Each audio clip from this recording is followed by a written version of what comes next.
Queridas irmãs e irmãos em Cristo, que a paz e o amor de Deus, do Mestre Jesus e dos amigos da espiritualidade possam nos envolver hoje agora por todo sempre. Muita alegria que nos retornamos aqui para mais uma conversa que ela possa ser descontraída, mas também que nos faça refletir, que nos faça pensar sobre justamente as problemáticas e como a gente pode encontrar, mais do que pensar apenas nos problemas, como a gente pode pensar e efetivar as ações de soluções daquilo que acomete a alma humana encarnada neste ano. Sem muitas delongas, vamos fazer a nossa prece inicial para que possamos trazer uma harmonia ainda maior para esse momento. Oremos. Deus Pai de infinita misericórdia e bondade, Jesus, irmão, mestre e amigo de todas as horas, e aos queridos amigos da espiritualidade.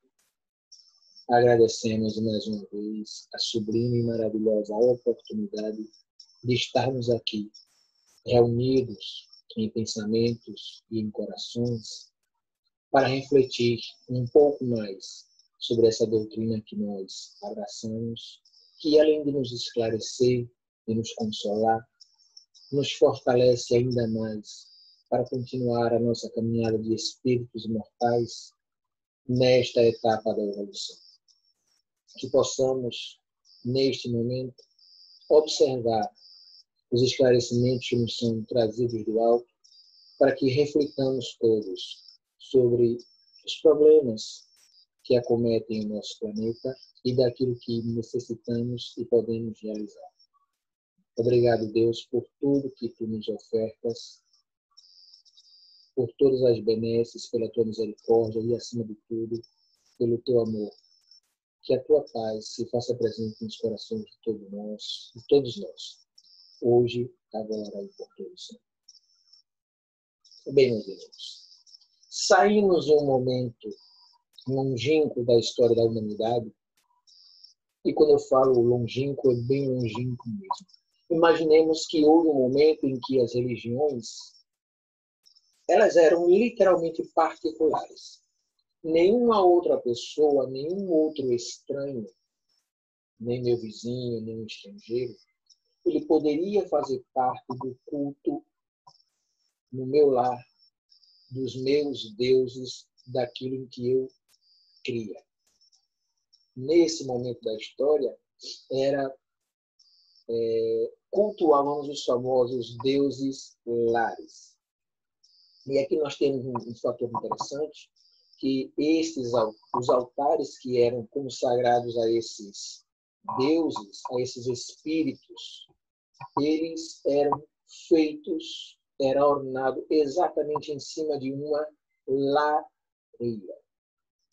Nessa lareira ficava uma chama que nunca deveria se apagar e alguns adornos para enfeitar aquele lugar consagrado à reflexão, à oração e principalmente aos pedidos de ajuda para os espíritos desencarnados que eram tidos como deuses. Aquela máxima que se tinha antigamente de que morreu virou santo era um pouco parecida nesse momento, e que quando uma pessoa, na verdade, desencarnava, morria, nós, lá nesse passado, acreditávamos que elas passavam a continuar existindo como espíritos, só que agora se tornavam seres a serem cultuados por aqueles que ficaram. Viravam literalmente entidades espirituais que teriam alguma força, alguma ação na vida daquela família. E quase sempre era pedido a este parente desencarnado que agora habitava no mundo invisível, no mundo dos espíritos, que ele cuidasse da casa, que ele desse a boa colheita. Nós cultuávamos os nossos parentes que desencarnaram antes de nós. E daí vem os primeiros cultos religiosos, sem ainda uma comunidade maior, sem envolvimento mútuo. Nesse momento, a nossa percepção de religião era uma religião estritamente doméstica, onde nenhum estranho que não fosse da família que morasse dentro daquele lar, porque se você fosse um filho casado e morasse em outra casa, na sua casa teriam outros deuses que não da minha. Se você fosse uma filha emancipada ou casada que morasse com seu marido em outro lugar, você não poderia cultuar os mesmos deuses que eu dentro da minha casa. Então, daí o surgimento dos famosos deuses lares, os deuses do lar, quando esses cultos eram feitos na frente de um altar, onde esse altar estava acima de uma lareira. Mas por que eu estou introduzindo isso para a nossa conversa?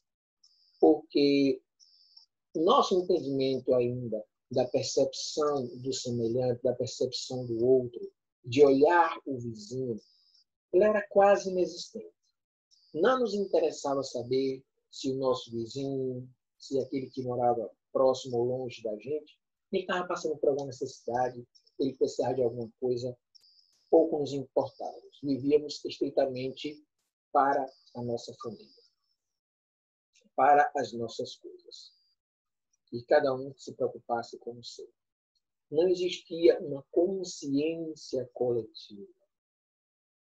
Com o passo do tempo, um pouco mais à frente, bem mais à frente também, nós evoluímos, como se devemos continuar evoluindo, mas chegou um momento em que as religiões, elas, além de se tornarem múltiplas, ou seja, muitas religiões no mundo surgiram a partir de crenças diversas, desde o politeísmo até mesmo o monoteísmo. No politeísmo, nós já sabemos que existia um culto a vários deuses que eram representações das forças da natureza, e que às vezes agregavam as pessoas ali, mas muito mais, às vezes, pelo medo ou por querer ter algum tipo de benefício, as pessoas faziam esse tipo de culto. Ademais, com a estabilização do cristianismo como uma religião massiva que atingia muita gente, principalmente a partir de Constantino, que determinou e denominou ela como a religião de Roma, naquela época.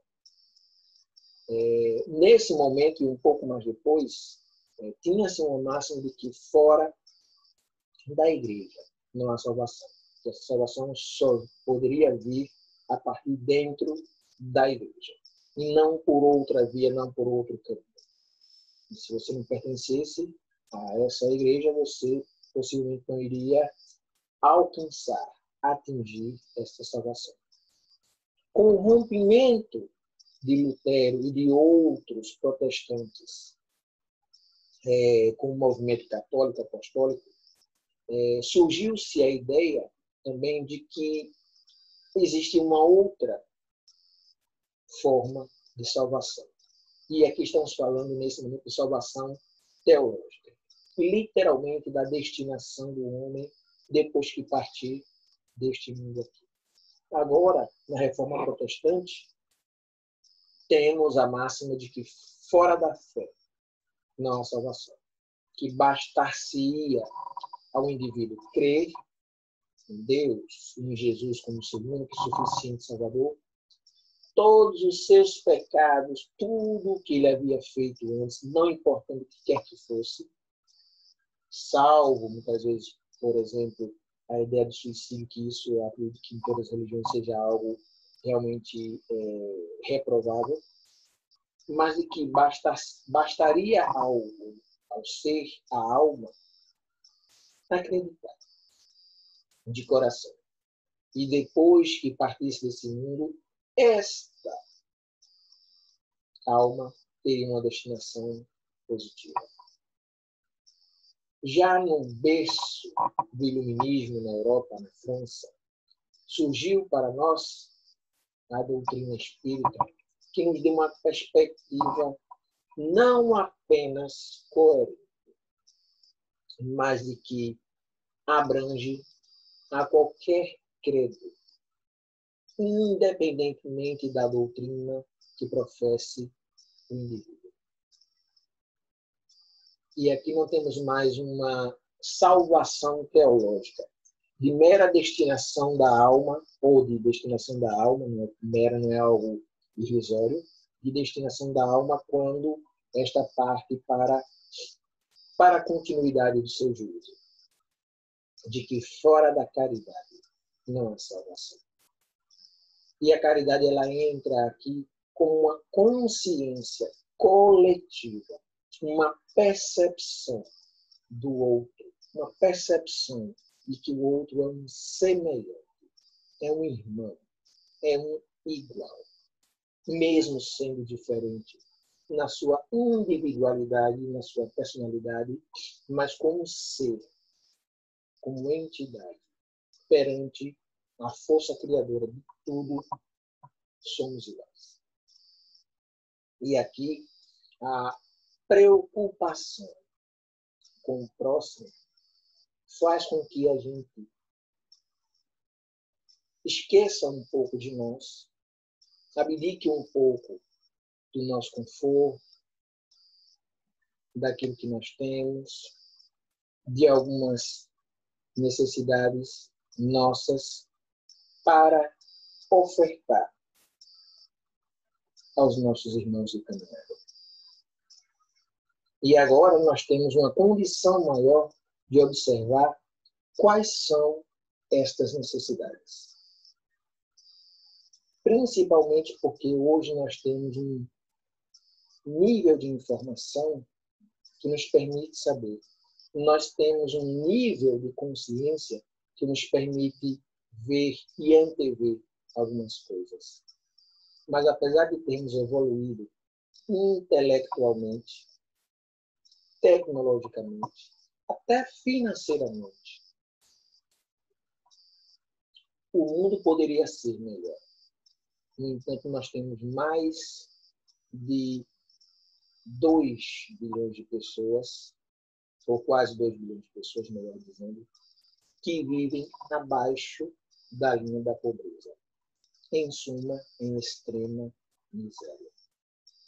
Isso sem falar aqueles que estão literalmente no limite, na corda bamba dessa linha tênue da necessidade. Então, falamos aqui todo tipo de necessidade que possamos identificar. Desde aquela mais básica, que é qual? Manter-se vivo, alimentação. Até equilíbrio mental. E questões que dizem respeito ao meio onde vivemos, o meio ambiente. Então, nós temos uma percepção agora melhor. Nós temos uma identificação. Temos meios, mecanismos, condições de fazer. Mas como realizar isso? E quais são esses problemas? Por onde começar?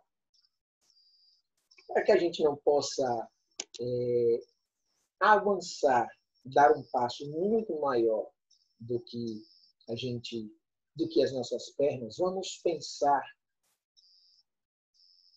de maneira um pouco não reduzida, mas delimitar um campo de atuação onde a gente possa ser efetivamente ativo, produtivo, eficientes e que possamos atender a essa demanda de necessidade. Se hoje estamos em condição de termos esta capacidade de atender ao outro e não ser um assistido. Então, se nós pensarmos no universo, em todas as casas do Pai onde habitam outros seres e irmãos nossos, nós não podemos dimensionar, nem temos condições de ir e não podemos fazer nada para aqueles que estão em Marte, Júpiter, Alfa Centauro, etc, etc, etc. Não tem como. Nem da nossa própria Via Láctea, os outros planetas, também estão um pouco distante da nossa ação efetiva nesses outros mundos, nesses outros jogos. Pensando no nosso planeta,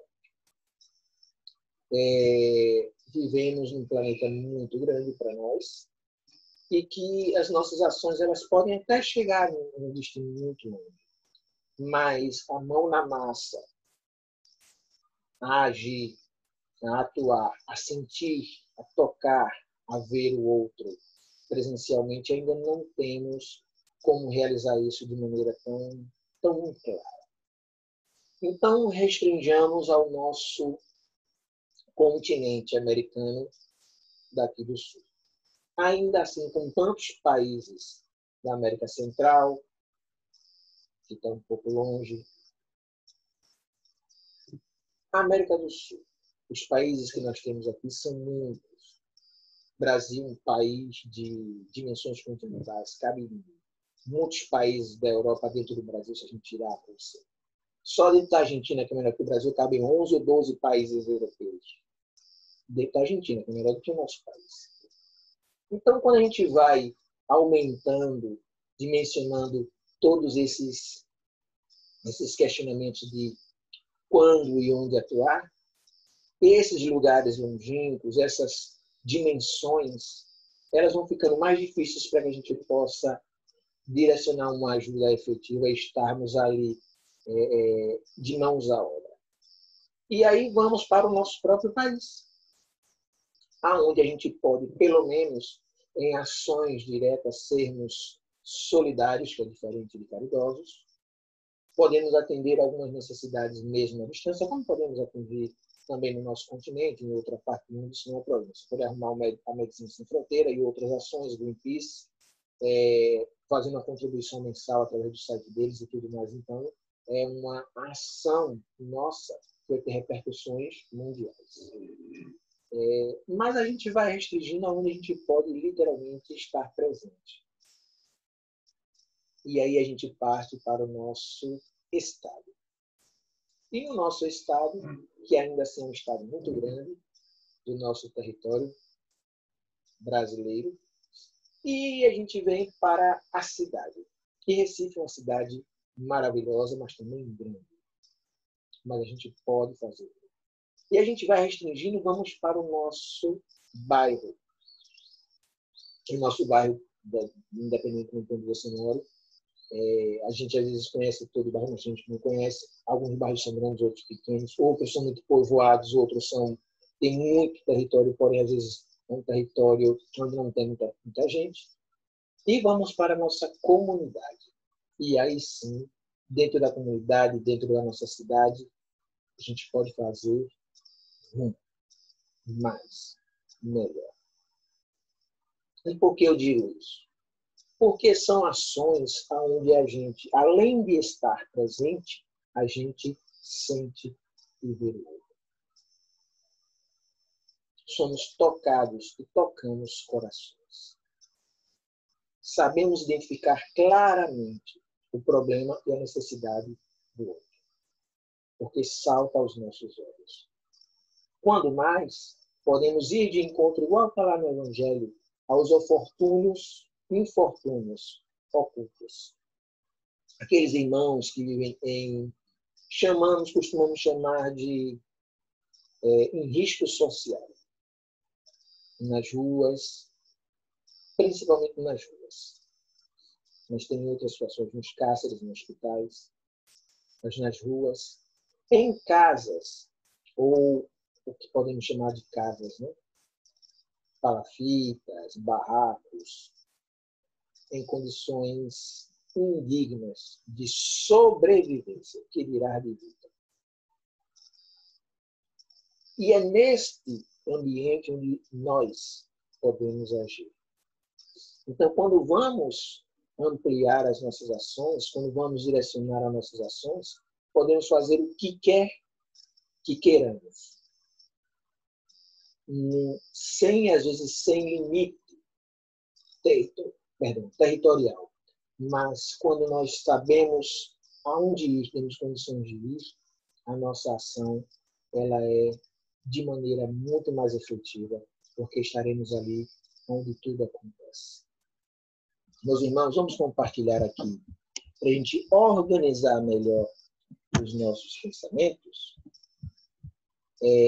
um pequeno slide que nós preparamos aqui, porque exatamente esse processo ele faz com que a gente venha a mostrar como a gente pode ver alguns problemas sociais aqui, aonde nós podemos atuar. Bom, Espiritismo e os problemas sociais, que é o nosso tema. Qual a contribuição da doutrina para solucionar os problemas da nossa sociedade? Quais são esses principais problemas sociais no nosso país? Olha, eu coloquei no nosso país aqui, a gente restringiu a nossa comunidade. E como os podemos transformar, modificar, mudar a ordem social que temos em volta? E o jeitinho brasileiro? É bom ou quando nós pensamos assim, qual a contribuição que a doutrina tem para solucionar os problemas sociais, é obrigação e dever das religiões isso? Diretamente, não. Isto aí, esses problemas, têm a ver com os nossos governantes. Mas uma das coisas que, com a nossa evolução fantástica, é exatamente o papel social das instituições religiosas na comunidade. Se essa instituição ela não estiver sendo produtiva, ativa, estiver beneficiando de toda a maneira possível a comunidade, ela não está fazendo o papel. Ela não está fazendo. Claro que, observando outras questões, você pode dizer assim, não, mas o princípio fundamental é outro. Sim, na idealização do passado. Hoje, nós temos uma necessidade maior de condução, de ação na vida do outro. Não é condução de viver a vida do outro, de pedir para o outro fazer isso ou aquilo, ou de fazer pelo outro. Absolutamente. Mas é de condução de caminhar junto. Aquele que não tem condições de caminhar sozinho, ser conduzido, ajudado, ter o apoio, a assistência daquele que pode. Então vejam que é uma perspectiva completamente diferente. Vamos ver aqui se é muito bem. Eu não lembro precisamente qual foi o ano, mas o discurso do então, naquele momento, senador da República, e depois veio a ser candidato a presidente do Brasil, Cristóvão Buarque, ele falava dos 6 sustos. E ele dizia o seguinte, que nesses 6 sustos, nós tínhamos o primeiro susto, que era a necessidade do ser humano dizer quem é. Isso na década de 90, 96, 99, não tenho certeza qual foi. Necessidade do ser humano de dizer quem é. Estamos em 2020. Vamos considerar que tenha sido 99. 21 anos depois. O que mais as pessoas tentam buscar com as redes sociais é aparecer, dizer, mostrar quem são elas. Só que este quem sou eu, às vezes é um ente imaginário. É alguém que não existe de verdade. É apenas alguém que aparece para o mundo, porém não é quem somos de verdade, na nossa essência. Depois, o susto que ele diz que nós passamos nesse século XX para o XXI, século XX, entendimento, integração global da informação, a globalização, o nível de informação, a velocidade da informação e a quantidade de informação que nós temos hoje em dia, jamais na história da humanidade foi concebida. É algo extraordinário. Mas o que a gente faz com essa informação é que é o problema. O fato de ter tudo, ou quase tudo na internet, a gente sabe que nem tudo é bom. Fracasso da utopia. Imaginou-se que com tantos recursos, com tantas mentes brilhantes, com tantas religiões, com tanta gente empenhada em fazer o bem, não teríamos mais no futuro pobreza no mundo. Nessa época dele, 1/3 da população do mundo, 1/3, estava abaixo da linha da miséria. Mas nós evoluímos. Você falou que era quase 2 bilhões. E nós temos mais de 8 bilhões de pessoas. Então deixou de ser 1/3. Sim, mas estamos falando de bilhões de pessoas, não estamos falando em meia dúzia de seres humanos que precisam viver com dignidade, com respeito. E é inadmissível. Nós produzimos tanto lixo, tanto desperdício, que daria para alimentar 2 populações do nosso planeta. Nosso problema não é falta de dinheiro, nem falta de alimento. Desintegração do ser, incluídos e excluídos. Aqui, a famosa briga, ou a famosa separação de castas, que sempre existiu na história, infelizmente ainda é forte nos dias de hoje.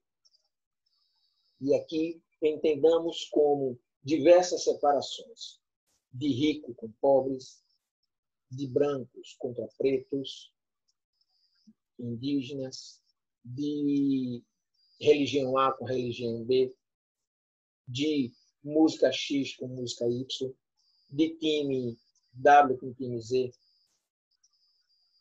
E nós vamos separando os outros por pensarem, por serem diferentes de nós.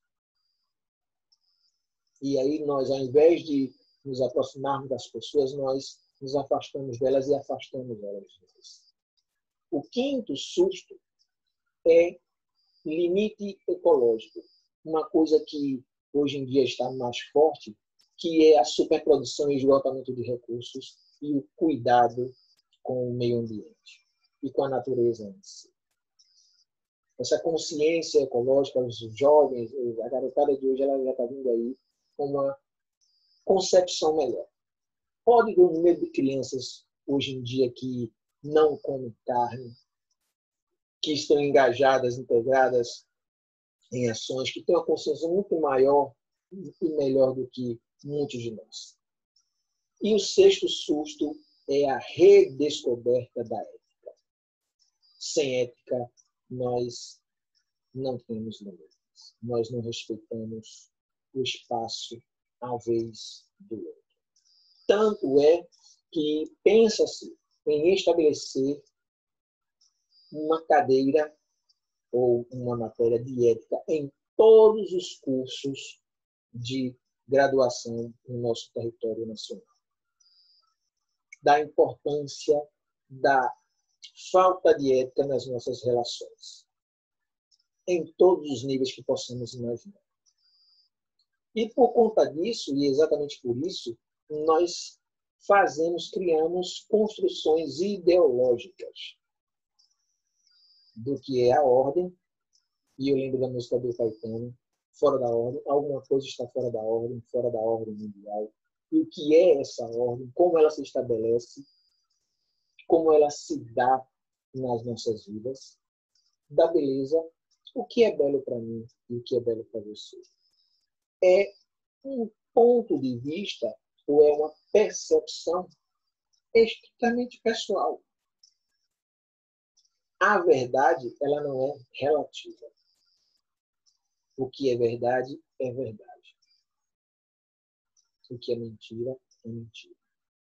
Agora, como eu percebo as coisas, às vezes é diferente de como o outro percebe.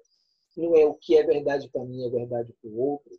Isso tem a ver com as experiências, conhecimento, capacidade de interpretação do mundo e das coisas que nós temos nos relacionado com elas. E do bem. Sempre aquela máxima, dicotomia que a gente cria diante da vida humana. Uma luta existente, interminável, eterna, do bem contra o mal. Não. A ordem são as leis de Deus. A beleza são as leis de Deus. A verdade, conhecereis a verdade vos libertará, está nas leis de Deus. O bem está e se processa nas leis de Deus. Jean Paul Sartre, que é um pensador, escritor, filósofo, entre tantas outras atribuições a este homem, ele dizia o seguinte: primeiro a existência, depois a essência. Pensamos como deveriam ser as coisas e não nos desenvolvemos com o que temos. Por que primeiro a existência e depois a essência? Essencialmente, nós somos espíritos imortais. Então, a minha consciência macro, maior, ela tem que ser de espírito. Mas quando encarnados na carne, nós precisamos prestar contas daquilo que a carne nos exige. Então, não esqueço que sou um espírito imortal, das necessidades desse espírito de crescer e evoluir. Mas isso se dá e se efetiva ainda para nós na matéria. Então, existência. Fazer o melhor possível, baseado nas leis de Deus. Não em construções ideológicas, mas leis de Deus. Sem fugir. E aqui vamos ver outras questões. Aonde o Espiritismo ele pode ajudar a sociedade para mudar, para vencer esses problemas sociais? Desemprego. Pode o Espiritismo ajudar aí? Claro que pode. Leiamos o texto. Embora a geração de empregos tenha aumentado nos últimos anos, graças ao crescimento da economia, ainda existem milhões de brasileiros desempregados. E hoje, nesse tempo de pandemia, a gente sabe o que aconteceu. A economia tem crescido, na época que eu fiz essa palestra, olha só. A economia tem crescido, mas não o suficiente para gerar os empregos necessários no Brasil. A falta de uma boa formação educacional, qualificação profissional de qualidade, também atrapalham a vida dos empregados. Muitos têm optado pelo emprego informal, sem a famosa carteira registrada. Fator que não é positivo, pois esses trabalhadores ficam sem garantia dos direitos trabalhistas. Instituições que geram empregos e rendas. De quem eu estou falando? Instituições espíritas. Existem muitas instituições que têm escolas, abrigos, creches, cursos profissionalizantes de diversas naturezas. E elas possibilitam, além da capacitação e formação de muitas pessoas que estão buscando emprego, a inclusão de profissionais que vão trabalhar nessas instituições, nessas ações, efetivamente, para formar essas outras pessoas. E essas pessoas, algumas são voluntárias, mas outras são profissionais da área que necessitam ser pagas também. Mas os impactos sociais dessas ações, elas se efetivam, se realizam quando esta pessoa que busca assistência numa casa como esta, que oferece esses serviços, ela sai dali transformada e encorajada e motivada para continuar a sua caminhada e alcançar o seu sucesso. Saneamento, poluição e meio ambiente.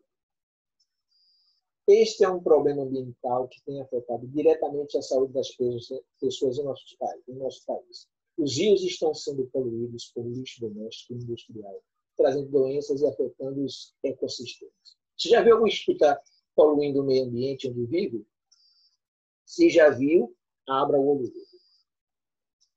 E como é que o espiritismo ajuda nisso? Primeiro, essa consciência ambiental parte de quê? Eu não ser responsável por poluir o meio ambiente. E saneamento. Quando há condições, essas ações de saneamento são feitas através de intermediação das empresas responsáveis para atender as comunidades ali, para que esse tipo de serviço chegue até essas pessoas. Não obstante, como em qualquer outra religião, no catolicismo, protestantismo, nos cultos afros, em qualquer que seja ela, a gente vai encontrar frequentadores e trabalhadores que são profissionais, de diversas naturezas. E às vezes são pessoas que podem ajudar para que determinados problemas, às vezes simples de serem solucionados, bastando uma ligação, um contato, que isso possa ser feito. E de repente está ali alguém que pode intermediar a solução de um problema, às vezes, que vinha acometendo anos e anos e anos determinada comunidade. Sem falar da própria postura pessoal de fazer o melhor para que não polua e esclarecer e cuidar do planeta. Esclarecer os outros, as crianças, os jovens, os adultos que sujam mais. O mundo só está assim, não é por causa das crianças, não. Cada vez. Saúde física e mental. Nos dias de hoje, pessoas que possuem uma condição financeira melhor estão procurando os planos de saúde e o sistema privado, pois a saúde pública encontra-se, a gente sabe, em um estado de crise aguda, quase hospitais superlotados, falta de medicamentos, greves de funcionários e aparelhos quebrados. Filas, a gente nem sequer sabe o que dizer, né? Tanta fila. Prédios mal conservados, os principais problemas encontrados em hospitais e postos de saúde da rede pública são esses. A população mais afetada é aquela que depende deste atendimento médico, ou seja, as pessoas mais pobres. E não são poucas instituições religiosas, no nosso caso espíritas, que dispõem para a comunidade e para quem quer que chegue serviços médicos de medicina terrestre e espiritual. Olha que completude maravilhosa. O indivíduo, o irmão, ele é assistido na sua necessidade física, aquilo que faz com que o corpo indique que tem um problema, mas também tratar, que é não menos importante, o lado espiritual. Para quem já teve a oportunidade de fazer cirurgia espiritual, Centro Espírita Batuíra, Tupiara, melhor dizendo, Tupiara, no Rio de Janeiro, todos os dias chegam diversas cartas para que sejam feitas essas cirurgias. Conheço muita gente que fez cirurgia espiritual e que são atendidos de uma maneira maravilhosa e tem sucesso. Agora, a gente tem que lembrar o seguinte, esse sucesso de determinada cura é por uma benesse da justiça divina. Porque Deus não vai tirar um problema da vida da gente, porque muitas das vezes esse problema foi gerado por nós, às vezes é uma ferramenta de reparação, de ajuste da providência divina para a nossa vida, para a vida daqueles que estão ao nosso redor. Mas casas espíritas diversas ofertam serviços da medicina espiritual e da medicina convencional, da medicina terrestre. Educação formal, ética e moral. Quando nós abrimos as portas das casas espíritas com o nosso cartão de visita, que são as palestras doutrinárias, que ação estamos realizando ali? De educação moral espírita. Por isso que é um trabalho muito, mas muito, muito, muito precioso e com um cuidado especial das direções das casas, para que seja passado ali, além de ter o comprometimento, respeito, esteja abalizado dentro dos postulados da doutrina espírita, que pode tranquilamente ser seguido por qualquer indivíduo sem ferir nem agredir o pensamento religioso que este carrega. Um conhecimento universal que faz bem a todos. Então, não há barreiras nesse sentido da educação moral. Mas também, muitas casas espíritas funcionam realmente como escolas.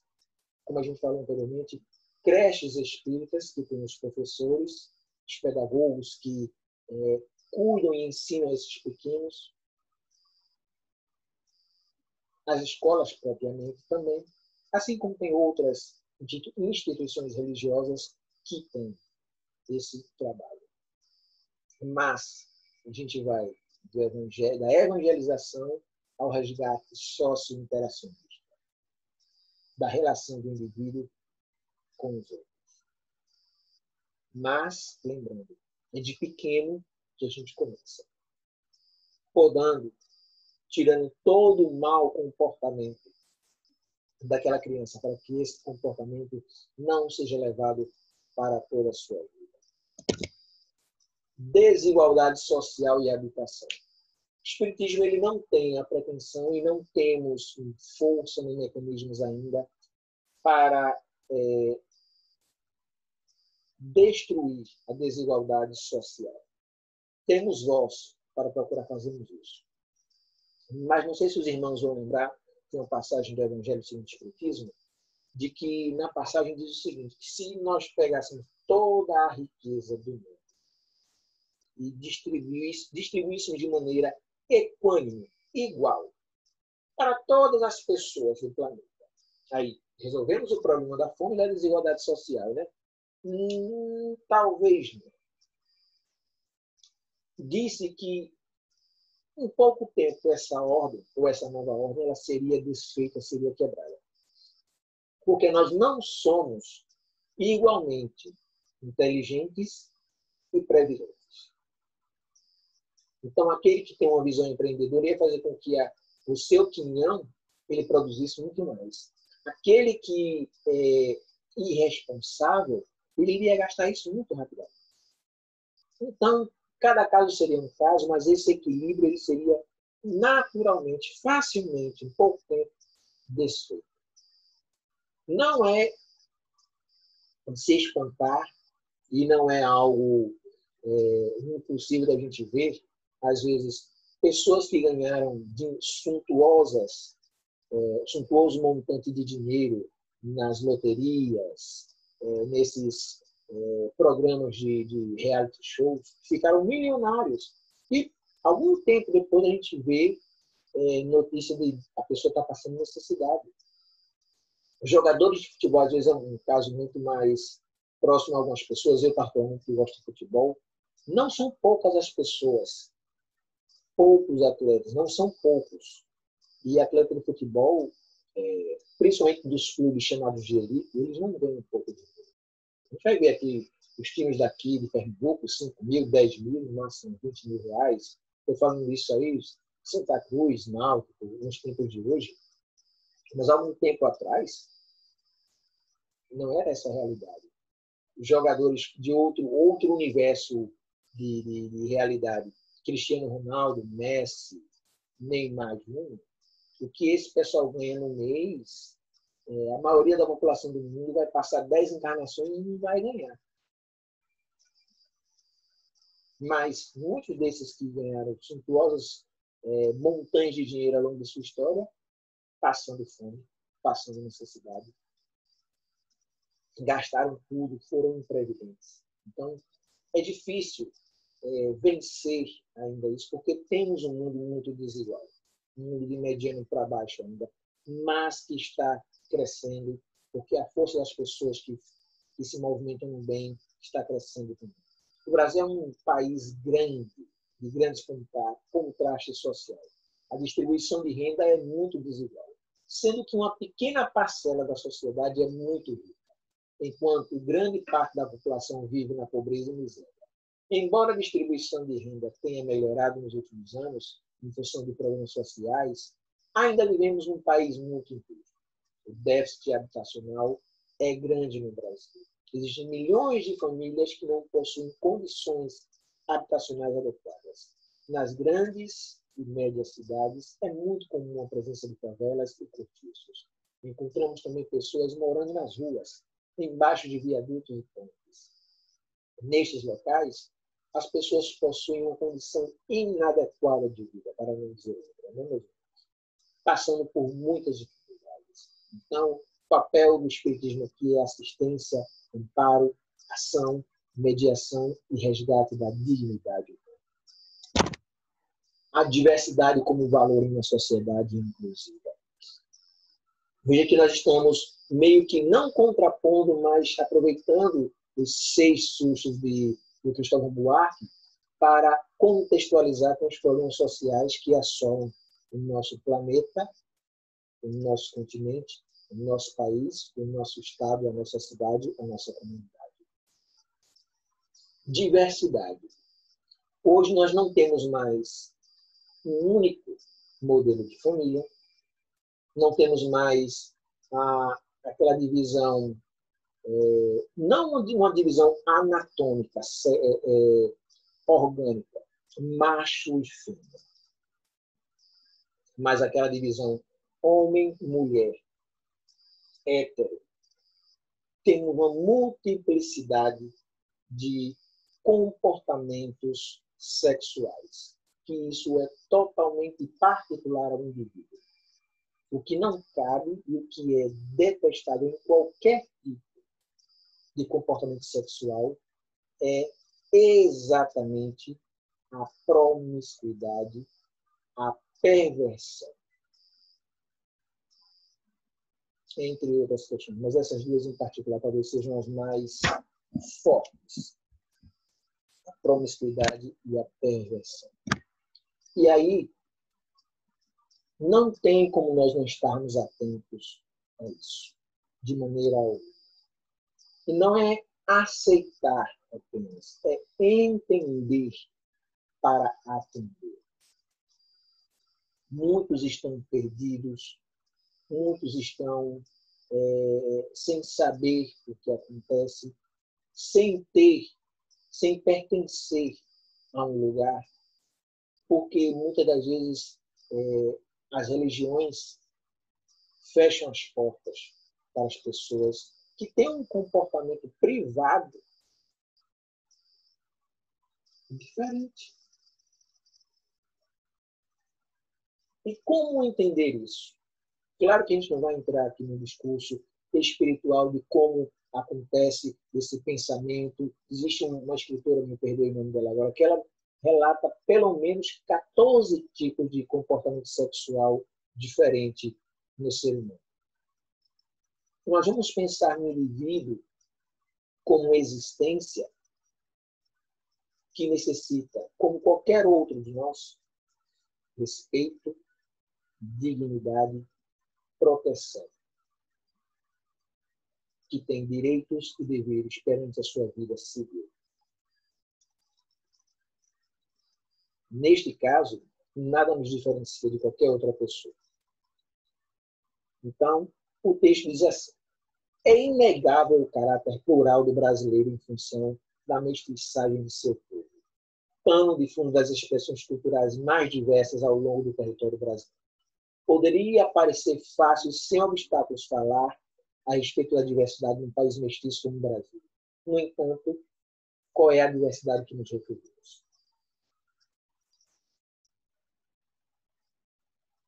A gente sabe que esta questão ainda é muito difícil.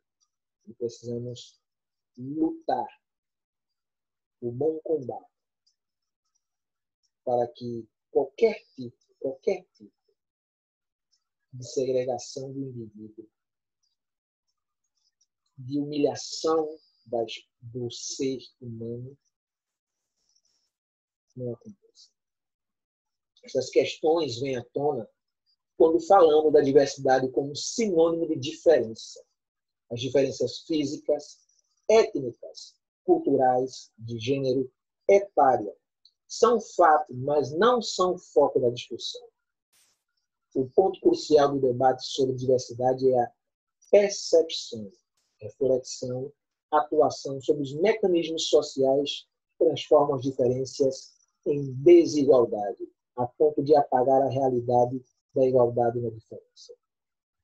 E aqui diversidade compreendida como um valor, valoração do indivíduo, do ser humano, quem quer que seja ele. Violência e criminalidade. A gente sabe que uma das grandes bandeiras do Mestre Jesus sempre foi a paz. A paz, tenho a minha paz por você. Era um espírito de paz, como tantos outros espíritos na história da humanidade. Francisco de Assis, Chico Xavier, Madre Teresa, Gandhi, Divaldo, e tantos, o Zé da Esquina, o Francisco da Rua 4, pessoas de paz. no mundo violento, no mundo injusto. A violência está crescendo porque os meios de comunicação fazem com que ela cresça também, principalmente nas grandes cidades brasileiras. Não nos enganemos, também nos afastadas também dos centros, nos famosos interiores, ela chegou com força e está aí também. Os crimes estão cada vez mais presentes no cotidiano das pessoas, em jornais, rádios e TVs. Presenciamos cenas de assaltos, crimes, agressões físicas.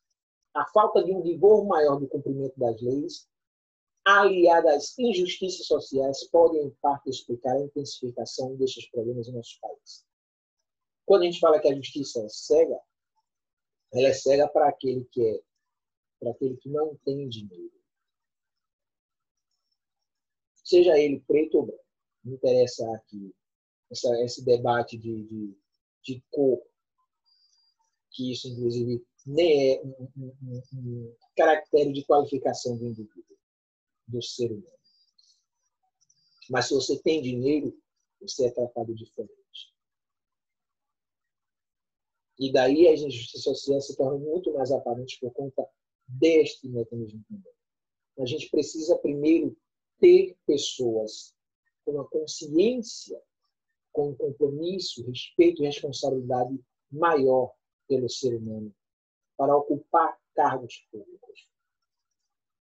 Quando isso acontecer, a sociedade também será transformada. Porque quem coloca essas pessoas nesses postos somos nós. E se a sociedade está doente, todas as instâncias governamentais estarão doentes e todos doentes. Se aqueles que estão lá são boas pessoas, preocupadas, comprometidas, todas as instâncias sendo assim, a sociedade é diferente. Então, o que o Espiritismo pode trazer? Desenvolvimento de ações que estimulam a harmonia, cooperação, paz, entendimento e reflexão. Dentro das palestras, dentro da educação moral do indivíduo também, perdão, meus irmãos, nós ofertamos isso à nossa sociedade, à nossa comunidade. Obrigado, meus irmãos, pela atenção de todos. E, como sempre fazemos, vamos agradecer por esses momentos breves que passamos aqui de reflexão. Oremos. Obrigado, Deus, obrigado, Jesus. Tão rápidos são esses instantes, mas tão esclarecedores e tão importantes para nós. Que possamos ter a coragem necessária de atuar diante de toda a situação de que somos chamados a estar presentes e agir. Que possamos continuar a nossa caminhada no caminho do bem, do amor, do belo. O belo que é o mundo, o universo, criado por Deus Pai Todo-Poderoso.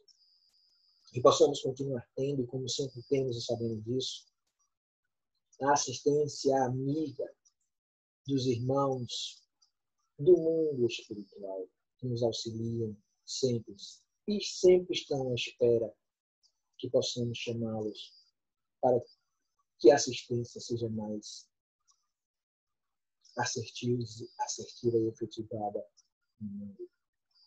Que possamos ter a capacidade de encorajar, de estimular, de sorrir, de levantar aqueles que estão caídos, abatidos, necessitados.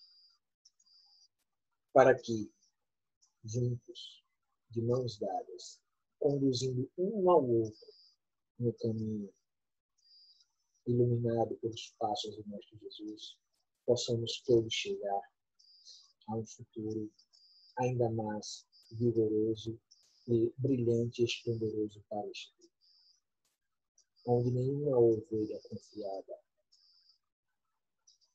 ao nosso bom pastor se perderá neste caminho. Obrigado, meus irmãos, e que Deus abençoe a vida de todos nós, hoje, agora e por todos sempre.